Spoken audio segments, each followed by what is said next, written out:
Welcome, everybody, to this week's episode of Trump Trolls Trump. You know, the show where someone with a certain last name mocks in a way that is merciless and relentless and incredibly well justified another person who has the audacity to use the same name.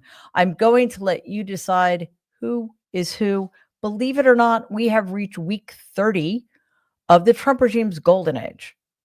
Can't you feel it? There's gold everywhere, not just in the Oval Office. I imagine that there probably would have been a lot of golden blooms in the Rose Garden, but it's been paved over. So who knows? But yes, everything feels golden. America has entered finally, thanks entirely to Donald Trump, its Renaissance period. We have had 215 days of this.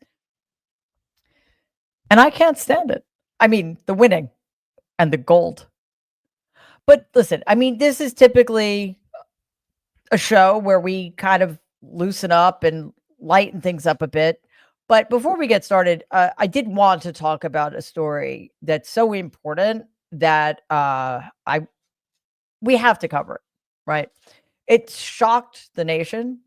And I think because of it, we have to figure out how to redefine ourselves as a people. Like redefine what it actually means to be American at this point in our history. You might be thinking that it's the federal takeover of our nation's capital, but no, it's more serious. Might it be the increasingly fascistic and violent behavior of the thugs running ICE? No. The gutting of our healthcare and research into disease and vaccines? No, it is more serious, perhaps, than all of these things combined. So, to get straight to the truth, I wanted to show you this sobering report from Fox State TV. An American classic undergoing a major rebrand. Cracker Barrel is giving its restaurants a modern makeover, and not everybody's happy about it. Jeff Locke is outside of one of the restaurants. He's in Mount Laurel, New Jersey. Tell us what's happening, Jeff.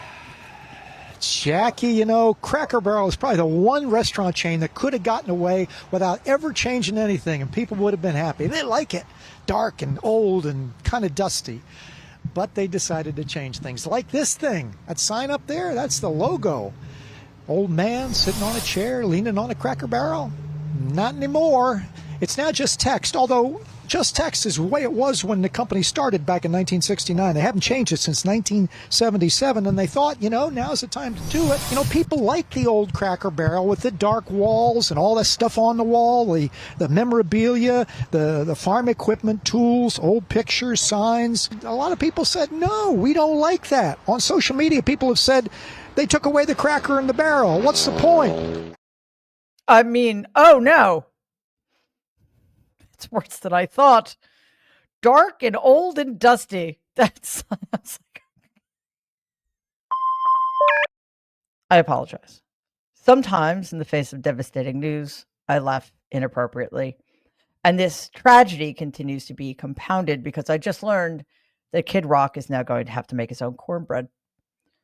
Understandably, the outrage among the MAGA was widespread, with claims that Cracker Barrel had gone woke and had become yet another victim of the libs and the woke mind virus. Seems like we have better things to do, but it is indeed the new Bud Light moment. Donnie, always quick to spot a conspiracy, reposted claims that, quote, this was no accident, unquote. They changed their logo. Obviously, it wasn't an accident. I mean, that's pretty purposeful. Oh, what am I being logical for? He actually wrote, quote, what the fuck is wrong with Cracker Barrel, unquote. Not to be outdone, Senator of the United States, Mike Lee, was particularly outraged, and he actually posted this on Twitter. Quote, this logo change feels like a war crime, unquote. Okay, now I know this whole thing is absurd, and it's exactly the kind of culture war bullshit that the right clings to, and It's yet again a bunch of snowflakes accusing the rest of us of being snowflakes or what have you. But that is a United States senator comparing the most frivolous, unimportant thing on the planet to a war crime at a time when actual war crimes are being committed around the world. And some of those war crimes, the United States is complicit in. So, Mike Lee, you owe the American people an apology. Obviously, they're never going to get one from you because you are a disgraceful, sycophantic hack who has no business being in the United States Senate. But let's get back to the really, really important news. Cracker Barrel isn't just changing its logo. No. It's so much worse. It's so much deeper. They're planning to overhaul all of its 660 United States restaurants, replacing the old antique heavy aesthetic. You know, the old, the dark, and the dusty. Who wouldn't want to cling to that? My God. But no, it's being replaced with brighter, more modern interiors, updated lighting, and new furniture. You know, all that woke stuff. Yes, lighting. Very woke. As part of the refresh, the company introduced this simplified text-only logo, dropping the Uncle Herschel illustration and Old Country Store tagline in order to align with its broader modernization campaign. Heaven forfend. Anyway, I think there's an alternate logo that will work for everybody. It's catchy, it gets right to the point, and it clings to the outdated, outmoded, and quite frankly, kind of creepy aesthetic that Cracker Barrel used to embrace. Take a look. Oh, yes. There it is. Release the files. By the way, that guy leaning against the barrel, that's Jeffrey Epstein. And the guy in the barrel, gonna leave it to you to guess. So much outrage. So much outrage. But then there's more. There's Gavin Newsom. Because it appears that the California governor has really struck a chord with his constant trolling of Donald specifically and the fascist right in general. Newsom has amped up his trolling this week with even more all caps Twitter posts, calling Donald and others sharp nicknames and using AI memes that mock Donald and his signature style. Beyond that, though, Newsom is fueling California's redistricting push. He's raising millions of dollars while keeping his opponents back on their heels and continuing to keep the Republicans' illegal and unconstitutional gerrymandering drive front and center in the conversation. In case you haven't been following the story, here's a CNN report to catch you up. Take a look. Little Marco, Elizabeth Pocahontas Warren. I call her Crooked Hillary. Trump built his political brand on schoolyard taunts, and now Newsom's social media feed is full of references to Press Secretary Caroline Leavitt, Vice President J.D. Just Dance Vance, House Speaker Little Man Johnson, while calling Trump Little Hands, Donnie J., the criminal president, and Donald Taco Trump for Trump always chickens out. He's even taken Trump's all-caps style and catchphrase, "Thank you for your attention to this matter." Stop it with the Twitter thing. Conservative media, which has long cheered Trump trolling the left, is coming unspooled over Newsom ridiculing the right. If I were his wife, I would say, "What? You are making a fool of yourself. Stop it." Is she talking about Newsom or Donald? I'm not sure. I'm a little confused. But it has to be Donald, because if there's one thing you can say about the right, they are not hypocrites. No. Yeah, right. Anyway, it's working. And I just have one point of contention, Gavin. It's not taco. It's the taco. It's just that the D is silent. Donald Trump always chickens out. Newsom has figured out what we've known for a long time here. Parody and satire, mockery, baiting. Those things really, really work. They get under Donald's extraordinarily thin skin and they force the base, the MAGA base, into wild overreaction. Fox pundits keep taking the bait, proving that the trolling actually does work. Sean Hannity's response this week was one for the ages because he just doesn't seem to understand what's going on. Although it's Sean Hannity, that should not surprise us. Check it out. He and a social media team, they are busy trying to mock President Trump on X by posting messages in all caps. He's trying to pretend to be Donald Trump. Gavin is also attacking Fox News hosts. He's trying to bait conservatives into social media fights. He's actually referred to our own Tomi Lahren's account as Yelp for toilets. Gee, very clever and funny. Well, that actually is very clever and funny. Yelp for toilets, Tomi Lahren. Oh, there's one from the dark ages. Another correction. Gavin Newsom is not trying to mock Donald. He is mocking him.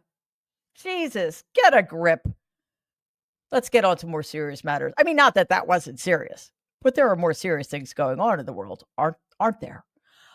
This brings us to Homeland Security cosplayer and puppy murderer Kristi Noem, who held a press conference this week in order to make a very special announcement.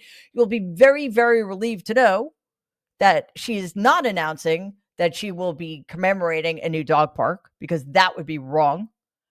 No, she was at the border to speak about some very big changes that are coming to help protect our nation from the scourge of immigrants seeking a better life for themselves. Take a look. Today, we are also going to be painting it black. That is specifically at the request of the president, who understands that in the hot temperatures down here, when something is painted black, it gets even warmer, and it will make it even harder for people to climb. So we are going to be painting the entire southern border wall black to make sure that we encourage individuals to not come into our country illegally. Okay. Every once in a while, I think it's worth taking a minute to say these people are vile and despicable. Also, I hope the Rolling Stones sue you for copyright infringement. Because painted black, don't they have a door that needed painting black? My God. Anyway, this sounds like a really, really good use of taxpayer dollars, because in addition to being cruel and stupid and grotesque, Homeland Security is going to spend $1.2 million per wall to paint the wall black. Per mile to paint the wall black, which would amount to about $500 million total if this project goes through. Now, of course, there is some question here. Are they going to paint both sides of the wall black, or are they just going to paint the Mexican side black? So there's a potential that the project would only cost $250 million, or it could cost $1 billion. And honestly, guys, it's just a little bit of advice, because I know you listen to me. I think you should paint both sides black. Because in the not too distant future, do you know how many tens of millions of us are going to be desperate to climb over that wall and move to Mexico? Yeah. Both sides. Anyway, I just made a both sides joke. Earlier this week, Donald claimed that Vladimir Putin told him that he actually won the 2020 election. And by he won, I mean Donald won. Although it could work both ways. You could actually say that Putin won the 2020 election. But Putin, who is a somebody who could definitely be trusted in such matters, claimed that the election was rigged by mail-in voting. Donald then went to his failing social media site and posted, quote, "We are now the only country in the world that uses mail-in voting," unquote. This is a stupid and easily disproven lie, because at least 34 countries, including Canada, the UK, Australia, and Germany, offer some form of postal voting. But here's the kicker. So does Russia. So, on the word of said bloodthirsty authoritarian tyrant, we are suddenly going to change one of the safest ways Americans have to vote. Right? Well, that sounds reasonable. Of course, Donald's enablers are completely okay with this. Why? Because they actually think that mail-in voting favors Democrats. It doesn't.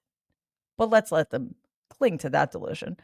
Watch this clip of New Jersey Representative Jeff Van Drew, who is now a Republican and he used to be a Democrat. twisting the truth, because again, as I said, now he's a Republican, to claim that mail-in voting is insecure and that he has actually spoken to people who have died and then voted, because apparently he never saw The Sixth Sense and doesn't realize that that plot is taken. He sees dead people? I think that should be disqualifying. Watch this. There were multiple mail-in ballots sent to the same person. Sometimes people would have multiple ballots sent to different addresses. Other times people who were passed away. These are real people I spoke to, large numbers of them, and it's indicative of what happened around the country.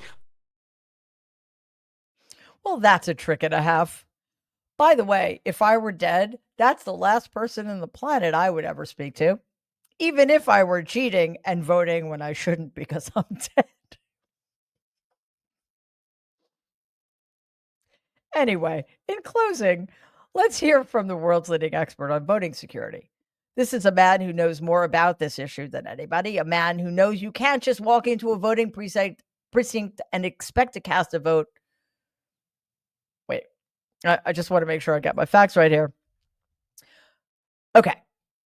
A man who knows that you cannot walk into a voting precinct and expect to cast a vote without prying off the license plate of your car and bringing it in with you as identification. I think does he actually think instead of driver's license, we mean the license plate? Possibly.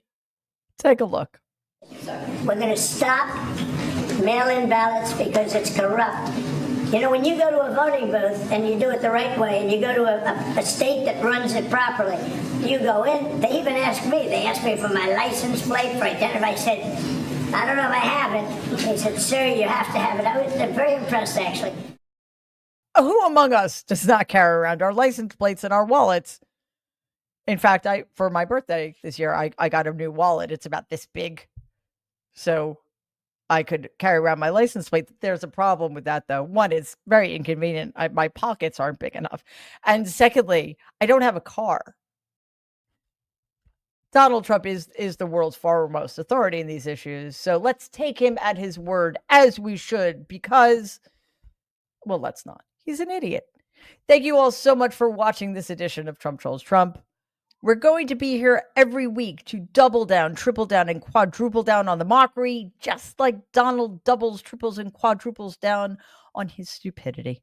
Please don't forget to like and share our message, to subscribe to the Mary Trump Media channel if you haven't already, and share with people you hate, because that'll be fun for you and for us.